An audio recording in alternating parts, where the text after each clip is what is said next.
Hi, I'm Rachel. Welcome to my channel, La Bricoleuse. I'm one of 3 authors of the forthcoming book, A History of the Theater Costume Business, Creators of Character, publishing this fall through Focal Press. This book traces the origin of the profession from the beginning of the 20th century. I set up a video conference with my 2 co-authors, Broadway costume professional Diffen and her husband, reporter Gregory D.L. Morris. We talked about the histories and the mysteries we uncovered in the researching and writing of this book. Join us for this conversation. Even though I'm involved in it as this tertiary author, like I came to the project so late that all of the preceding history is just unknown to me. What is the origin story for the book? How did you and Gregory get the idea to write it in the first place? It was really Gregory's idea. I think when we were dating, he suggested it. His writing specialty is business history. In asking about the history of the costume making business, I had no answers. We must have met 14 years ago and married 12 years ago and had a baby. I was home with the baby for a year, and I made use of that time to occasionally run out and do research. We got a grant from USITT, and we used the grant to turn a dissertation written by Josephine Paterick into a searchable database. And it was primarily a list of all of the credits in all of the playbills for Broadway from 1914 to 1934. So I took that list and looked up the incorporation papers for a lot of the businesses that were listed, say 20 times. There's an address and there are names connected with them. It requires a certain amount of other information to tell the story. They don't tell a story in their own right. There are stories in there. Right. Like the whole story isn't there, but it's a piece of it that then it gives you search strings that you can then go to like newspaper archives, ancestry.com with some names that you didn't have before. I was told by the people at the Schubert Archives that they knew that the Schubert organization had its own costume shop, but they did not know anything more than that. And in the process of my research, I discovered a business that was started 2 or 3 years later. The business was reincorporated and the Schubert signatures were all over the paper. Having said that, because of COVID, I wasn't able to go back to the Schubert Archives and check on that and talk about it with them. That actually leads into my second question, which was how COVID-19 affected the finishing of this book. Pretty severely. It had benefits and drawbacks. Because of COVID, my husband's business dwindled to nothing for a while. Therefore, he had the time to refocus on the book. But also because of COVID, there are pretty big gaps in the book at this point because of the elements that we weren't able to catch up with. The archives we wanted to go through last summer, the people we wanted to talk to. I contemplated not publishing it because I was so worried about the gaps.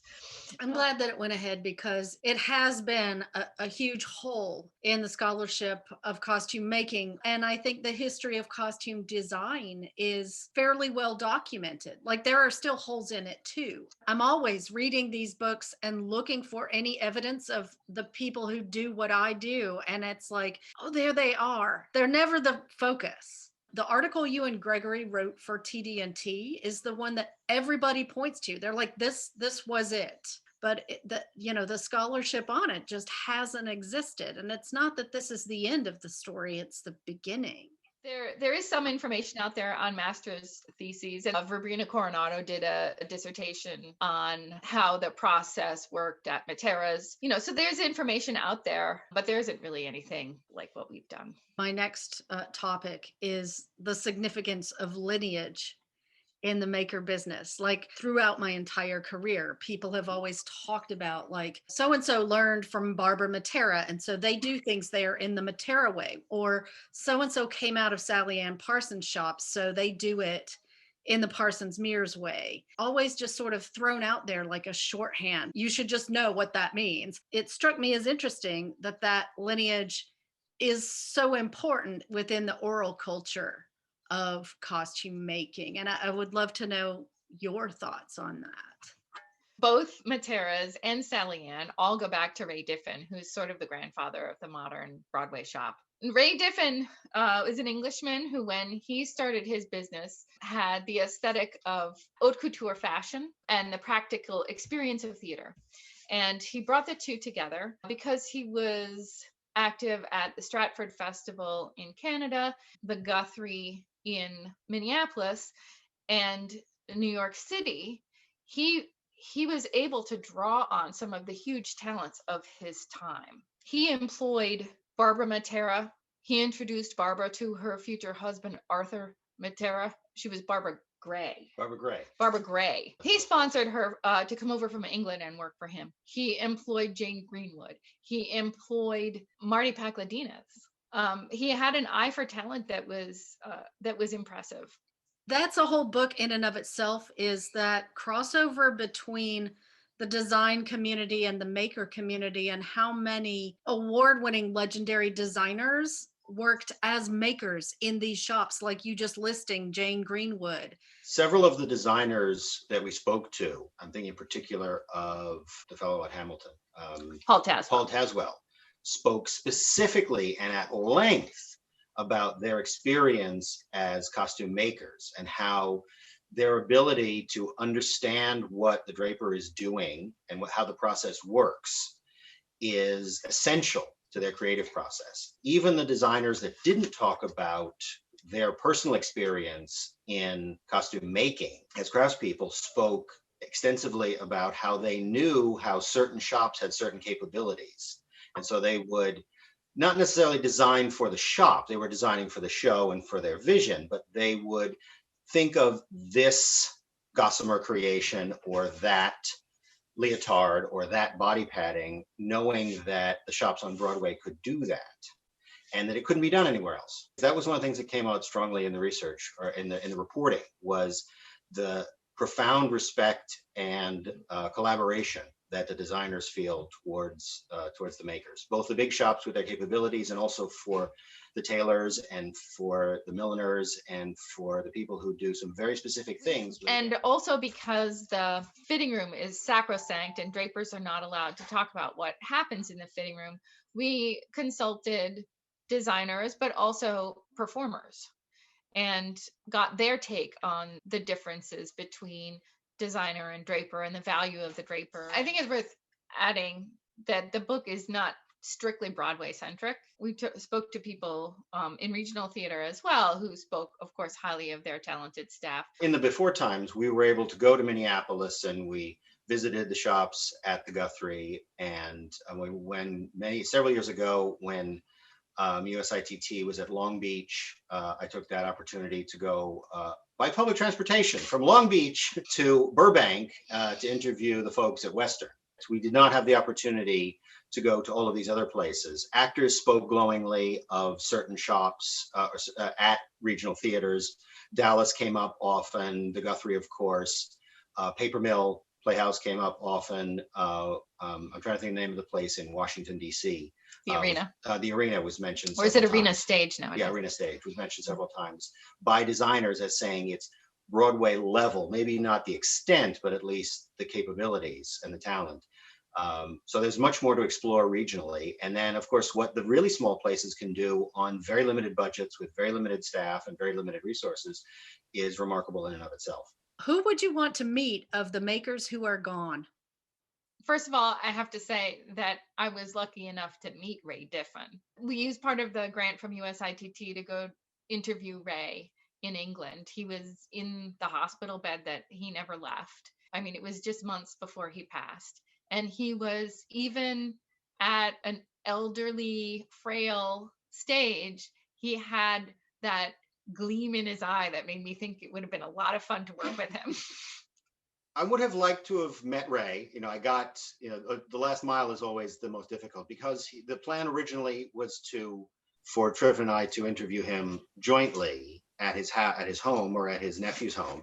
When we got there, he was in the hospital, and so it was quickly determined that it would just be Triffin going in, and I would be on daddy duty.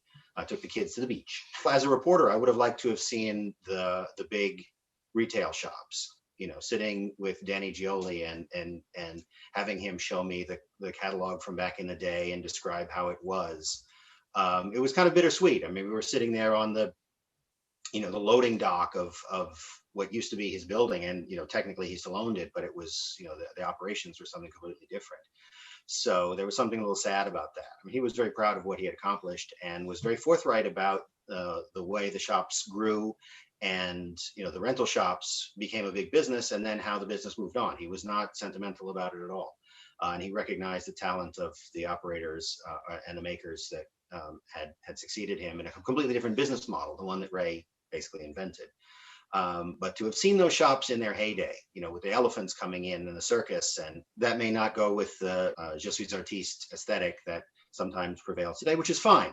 But for me, that just to see this entire industrial building, humming with costumes and actors and drapers and milliners, just would have been remarkable. You bring up a very interesting juxtaposition of the business versus the art, and the shops that see what they do as haute couture artistry for the stage versus the shops that have a huge rental collection like Western costume, and they see it as a business. There's some tension there.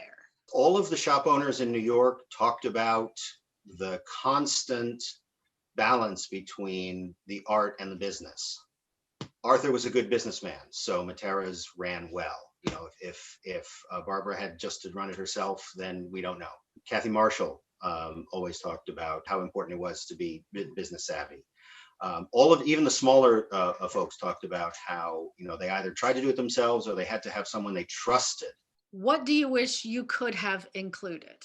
The person that has tantalized me with not nearly enough information, but clearly somebody who was valuable in the industry for decades, is Veronica Blythe. She appears in my early research with the Papers of Incorporation. There was initially a business called Schneider, Anderson, and Blythe. I believe that was Veronica Blythe. And now we're talking date-wise, that was the 20s. Then I found a piece of research out of the New York Times article from the 60s referring to Veronica Blythe as the Schubert's wardrobe mistress. Where was she in between times? We interviewed several people who later passed. Desmond Healy, Willa Kim. I asked all of them if they remembered Veronica Blythe, and nobody did. I'm guessing that she was a master draper, that she didn't own her own shop, but she worked a lot with the Schuberts and possibly other organizations as well. I have only a little tiny bit of information about her, but I think she was an icon of her day.